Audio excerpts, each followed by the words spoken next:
ሰው እጁ ላይ ያለውን ነገር ማጣጣል ልማዱ ነው። የቀረበነው ነገር ሁሉ እየቀለለብን ይመጣል እና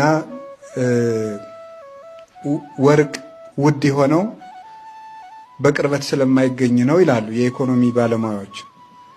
ውሃ ደግሞ የወርቅ ያህል የማይወደደው ቶሎ ቶሎ ስለሚገኝ ውሃን የሚያከብረው የለም እና የሀገራችን ሰዎችም እናቶቻችን ምን ይላሉ? ጤና ክብር አይመስልም፣ ውሃ ሀብት አይመስልም ይላሉ። ጤና ክብር አይመስለውም ለሰው ልጅ። ከሰው መሃል ያቆመን ጤና ስላለን ነው። ባይኖረን ከሰው መሃል መዋል አንችልም ነበረ። ሰው ግን ጤናው ክብር አይመስለውም። የሚያስከብር ጤና ነው። ያልሆነ ደዌ ሲገጥመን እንኳን ሌላ ሰው ይቀርና ቤተሰቦቻችን እንኳን እንዳያዩን የምንጸየፍበት ጊዜ አለ እና ጤና ክብር ነው፣ ውሃም ሀብት ነው።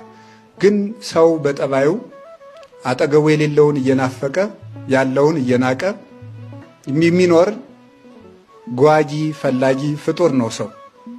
እጁ ላይ ያለ ነገር ምን ጊዜም ይቀልበታል። ሁሉም ነገር ስንደርስበት እየቀለለን ስናገኘው እየናቅነው እንኖራለን።